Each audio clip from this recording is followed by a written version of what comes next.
The sense हमारी जो ITC थी उसका वो मिसयूज़ कर रहे थे और व्हाट यू कॉल बिलिंग बना रहे थे। Nearly they were using the billing for 36 company, fake bill जिसको बोलते हैं। वो फेक बिल बना रहे थे, फेक सिग्नेचर कर रहे थे रॉनी टॉट्रिक्स का, और फिर फेक सिग्नेचर कर रहे थे एग्जिस्टिंग डायरेक्टर का, जो डायरेक्टर ऑलरेडी लेफ्ट इन 2021। ये दोनों भाई है, सगे भाई है। ये जीएसटी बिल्डिंग का सिर्फ जो फ्रॉड ये लोग कर रहे हैं, it is parasite to the society and society don't want them to be out as it is a present supreme court judgement. यानी कि आपके ट्रस्ट को बिट्रे कर जैसे बैक स्टेपिंग ना, आप किसी के ऊपर ट्रस्ट करते हो, सीए से ट्रस्टेड ना, सब अकाउंट्स उनके पास और वो टैक्सेशन का ऐसा कर रहे हैं, तो इसे misusing all the ITC of the company. ITC के मिसयूज कर रहे होंगे जो उनके पास क्लाइंट होंगे। किस तरह से मिसयूज किया उन्होंने हमारा आईटीसी का निकाल के डुप्लीकेट बिल लेके दूसरे को बेचा है। वो उसमें पूरा लिस्ट है 36 कंपनी को जिसको उन्होंने बेचा है। 2013 से आई अपॉइंटेड काजी एंड एसोसिएट, ठीक है। उनका भाई आता था, बड़ा भाई है जो जावेद काजी, वो आता था डॉक्यूमेंटेशन ये वो सब फाइलिंग करने का, इनकम टैक्स का। जीएसटी इम्प्लीमेंट हुआ 2017 से। तो जब 2017 तो we have taken GST number, तो जीएसटी नंबर तो जो बिलिंग हो रहा था हम जिसको तो वी आर पेइंग जीएसटी, वो ऑटोमेटिकली क्रेडिट होता था अकाउंट्स पे। वो अकाउंट्स का क्रेडिट वो लोग मिसयूज़ कर रहे थे। अभी now I have written to the authority कि अभी सिनेबस्टर समझो कंपनी है, सिनेबस्टर मैगजीन्स की, समझो उनकी आईटीसी अगर मैं किसी को बेच रहा हूँ निकाल के, तो ऑब्वियसली वो पैसा जो है सिनेबस्टर में ही ट्रांसफ़र करेगा।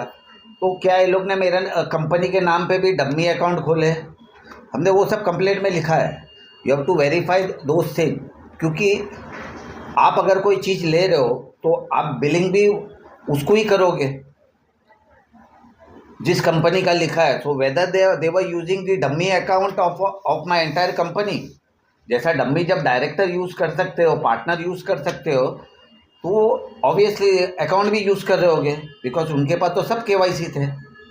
Complaint Santa Cruz police station में किया है और दोनों जगह दिया है, सीनियर पीआई को साहब को भी दिया है और एसीपी साहब को भी दिया है। तो इसके बारे में पता हुआ 22 मई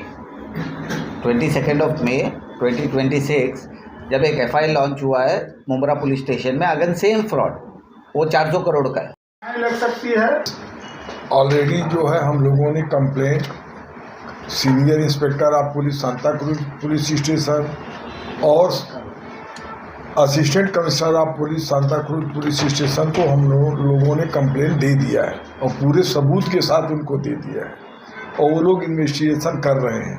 इसमें फोर्जरी, चीटिंग और मिस एप्रोप्रिएशन भी है, मनी इधर का उधर करना है। तो ये कानून के अंतर्गत एक सीरियस धाराएं हैं और उसके साथ साथ इन्होंने बहुत ह्यूज अमाउंट का जो है घपलत किया है, करोड़ों का इसमें घोटाला हुआ है। इसलिए एक सीरियस ऑफेंस है और कोर्ट भी इसको सीरियसली ले रहा है। जैसा कि उनका एक बेल इसी केस में रिजेक्ट हो चुका है और वो लोग अभी दूसरे कोर्ट में गए, वहाँ भी विड्रा कर लिए, हिम्मत नहीं पड़ी। उनको पता चला कि ये केस कुछ सीरियस है, इसलिए इस केस के लिए जो है उन लोगों को कड़ी से कड़ी सज़ा जो प्राविधान में है वो मिलेगा। लगेगा बताया ना, चीटिंग लगेगा, फोर्जरी लगेगा, मिस एप्रोप्रिएशन लगेगा, डॉक्यूमेंट गवर्नमेंट डॉक्यूमेंट का जो है सिग्नेचर फोर्ज करने का लगेगा। इसमें 465, 467, 468, 471, 420, 419, 418 कई धाराओं में इसमें केस बनता है। क्या 7 साल की ऊपर 10 साल की सजा इस केस के प्राविधान में है। तो इससे पहले भी तो उन्होंने मुंब्रा में अभी अरेस्ट है, ट्रायल नहीं चला है। अब जजमेंट तो पनिशमेंट कोर्ट का काम है, डॉक्यूमेंट, एविडेंस, साक्ष्य सबूत को देख करके कोर्ट जो है अभी वो इन्वेस्टिगेशन प्रोसेस पे अभी इन्वेस्टिगेशन में, only FIR is filed BNS according to BNS। लेकिन क्या है कि इसमें चीटिंग जो है 17 से हो रही है हमारे